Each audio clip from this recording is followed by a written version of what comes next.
My favorite snack is tortilla chips and salsa. They're great to munch on in between meals.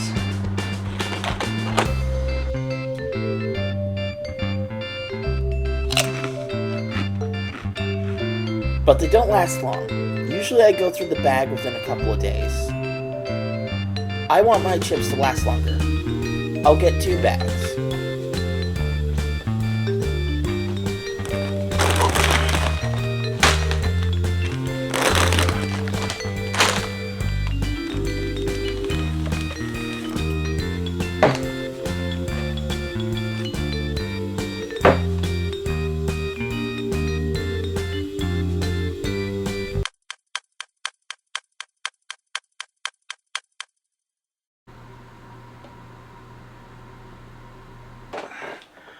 Well, that didn't work.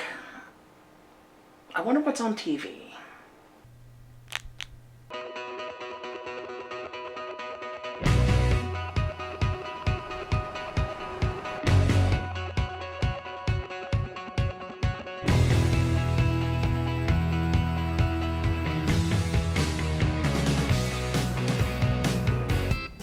This highway widening project was completed 2 years ago, but I can tell you that Highway 32 is no better or safer than it was before.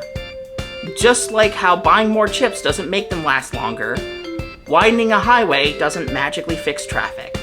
So why is that? We tend to think that since traffic is the result of too many cars in too little space, the natural response is to make the lanes bigger. But let's run through that and see what actually happens. What happens when the highway gets widened? Well, at the start, it's exactly what it promises.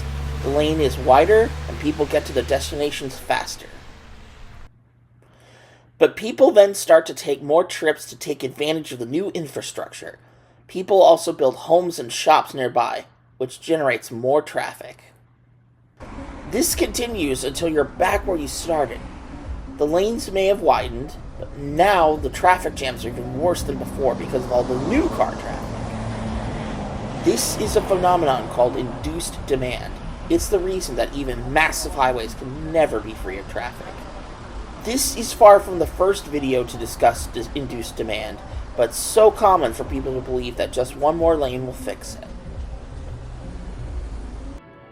A lot of this began with auto industry propaganda, especially in the post-war period by General Motors.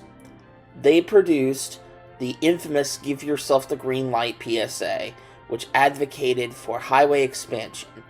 The same logic promoted in the film remains unchanged. More lanes means less traffic. But that hasn't panned out.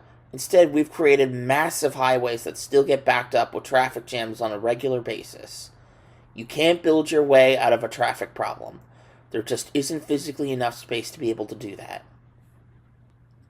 This has been something urban planners have known for decades, but despite this, cities routinely throw money at highway widening projects.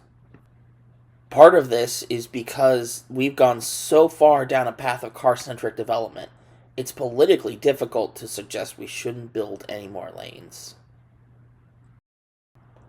But another part of it is the fact that highway planners are paid to, well, build highways.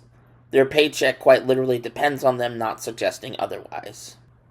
But if building more lanes isn't the answer, what will solve our traffic woes? Are we doomed to sit in traffic forever? Fortunately, no. See, while the US has become a car-dependent country, induced demand also applies to other forms of transportation. But cars are uniquely inefficient at carrying large groups of people. You can fit more people into bike lanes, trams, and trains. This means that if you build more bike lanes, tram lines, and railroads, people will switch to those forms of transit. This means that instead of putting all our money into car infrastructure, we should be cultivating a wide variety of options so people can choose how they want to get around. Lots of people think self-driving cars will solve the traffic problem, but in truth, that's just going to be more of the same. There's one major truth that decades of auto industry lobbying has tried to cover up, and it's a very simple fact. The only solution to car traffic is viable alternatives to driving.